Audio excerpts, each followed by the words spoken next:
Bonsoir. Pendant le mois de carême, certains restaurants fonctionnent normalement tandis que d'autres ont fermé leurs portes aux grandes dames des personnes qui n'observent pas le jeûne. Comment ces dernières font-elles pour se nourrir? La réponse à cette question dans un instant. Autre chose, c'est officiel. Starlink se déploiera au Tchad. Le géant américain des services Internet par satellite a obtenu une licence d'exploitation, ouvrant ainsi la voie à l'accès à Internet haut débit par satellite sur l'ensemble du territoire, y compris dans les zones les plus reculées.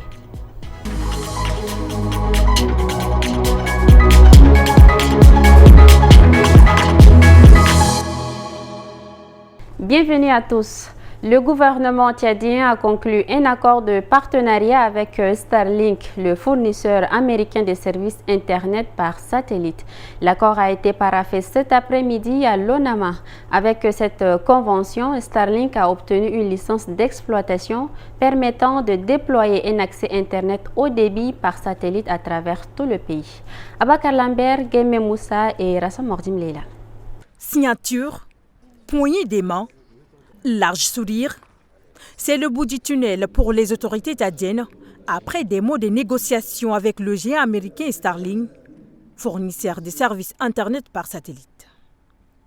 Cette signature accorde la licence d'exploitation à l'entreprise américaine. Un véritable soulagement pour le Tchad, qui figure parmi les pays les moins bien classés en matière de connectivité Internet. Starlink représente une solution immédiate et efficace pour connecter les zones rurales, les administrations, les écoles, les centres de santé et même les entreprises. Les détails de cette convention sont restés confidentiels. Le ministère des Transports, de l'Aviation civile et de la Météorologie nationale a rencontré ce jeudi les responsables de l'entreprise GS Group Égypte. L'objectif de cette rencontre est de discuter de la signature d'une convention pour mettre en place un projet dédié à la sécurité routière afin de renforcer le système de transport terrestre et d'améliorer la sécurité sur les routes. Baïla Sam-Emmanuel et Boyom Krios ont suivi la rencontre.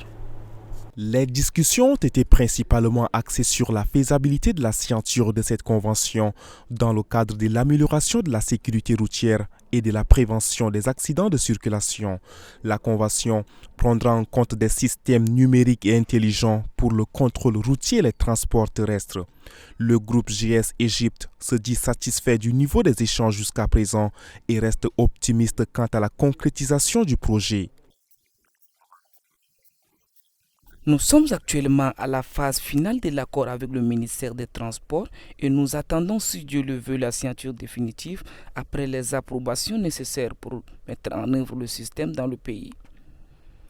Nous tenons à exprimer notre gratitude à toutes les personnes concernées qui ont collaboré avec nous au cours de l'année et demie écoulée, permettant ainsi de mener ce projet à bien et de le placer en phase d'exécution.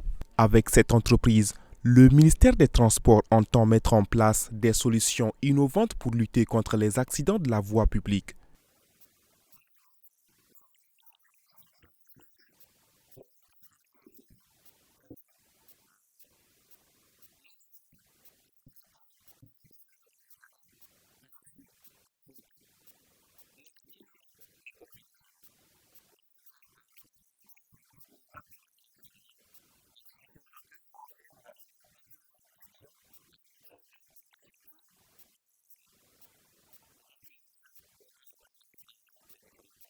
Il convient de rappeler que les négociations ont débuté il y a 2 ans et ont déjà abouti à la signature d'un mémorandum d'entente en juin 2024. Aujourd'hui, au Palais des Arts et de la Culture, s'est tenue l'ouverture de la séance plénière consacrée à l'examen et l'adoption d'une commission spéciale chargée de l'élaboration du règlement intérieur du Sénat. Il a également été question d'une résolution autorisant le recrutement du personnel indispensable au fonctionnement du bureau. Rappelons que cette séance plénière a été présidée par le président du Sénat, Dr Haroun Kabadi. Bécoute Junior et Yves Dangourbé. La première proposition des solutions porte sur la création d'une commission spéciale chargée d'élaborer le règlement intérieur du Sénat conformément aux articles 123 et 130 de la Constitution. La seconde autorise le recrutement du personnel essentiel pour le bureau du Sénat et son administration. Le bureau du Sénat étant constitué, ses membres ont des besoins immédiats en administration et en personnel. Après débat, les sénateurs approuvent la création de la commission spéciale et l'autorisation des recrutements. Un délai de 15 jours est accordé à la commission composée de 15 membres pour élaborer le règlement intérieur en s'appuyant sur toute la documentation nécessaire. Pour le président du Sénat, Dr Haroun Kabadji, l'adoption du règlement intérieur est essentielle pour permettre au Sénat de remplir efficacement son mandat. Ces résolutions, inspirées des pratiques parlementaires, visent à combler le vide juridique en ces débuts de législature et seront intégrées au futur règlement intérieur du Sénat. Place maintenant à l'actualité en bref avec un résumé des informations marquantes de la journée présentées par Alataroum Gislaine. Le patronat de la presse tchadienne PPT a exprimé son indignation face aux accusations d'intelligence nuisible à l'État portées contre les journalistes Monodimba Ndigim et Mahamat Saleh Alissène. Dans un communiqué publié ce 13 mars, le PPT rappelle que la liberté de la presse est un pilier de la démocratie et considère ces accusations comme une menace contre ce principe fondamental. Il appelle à la transparence dans cette affaire, au respect des droits des journalistes et à l'arrêt des pressions sur les médias indépendants. La ministre déléguée aux Affaires étrangères Fatimé Aldine Garfa a reçu en audience Amaya Moujika, chargée d'affaires de l'ambassade d'Espagne à Yaoundé.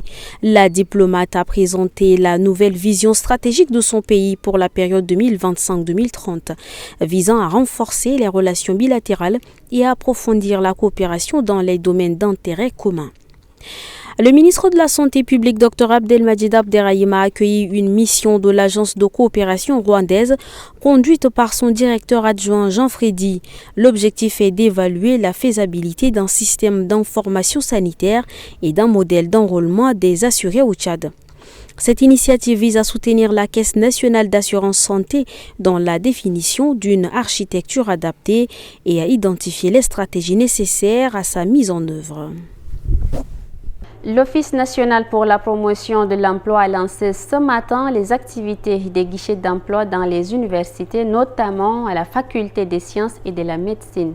Cette initiative vise à offrir aux jeunes des opportunités pour mieux s'insérer sur le marché du travail. Un reportage signé Fokalbo Absolon, Abakar Lambert et Alataroum Gislaine.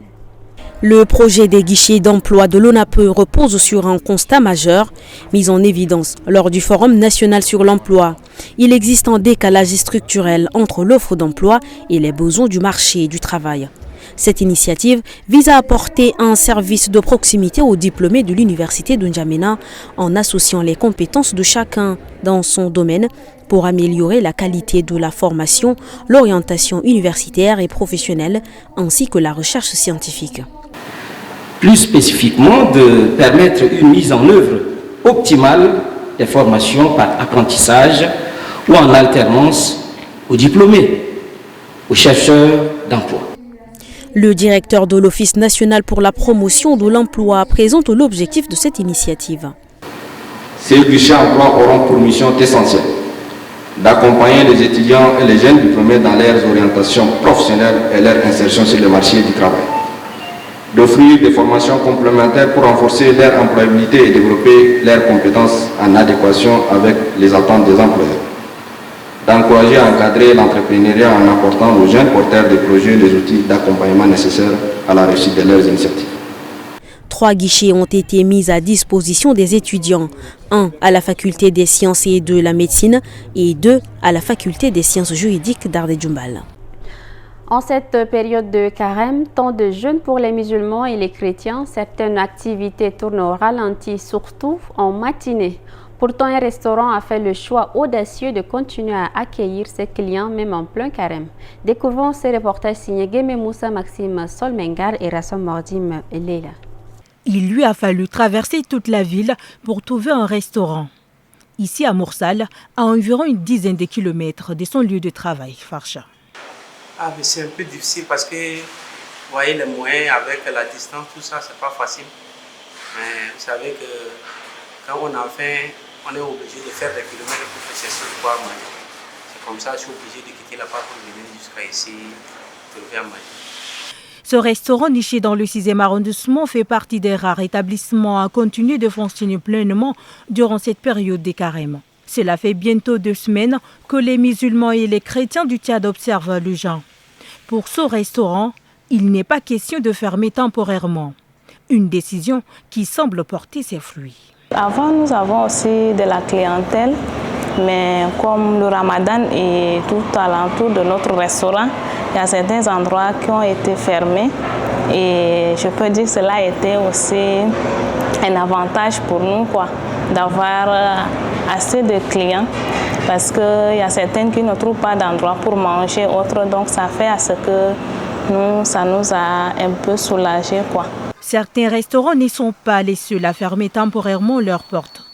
Les points de vente de grillades, d'alimentation ainsi que d'autres lieux de la capitale profitent également de cette période pour remettre à neuf leur établissement. Et c'est avec cet élément que s'achève cette édition. Merci à vous de l'avoir suivi. Bonne suite de programme.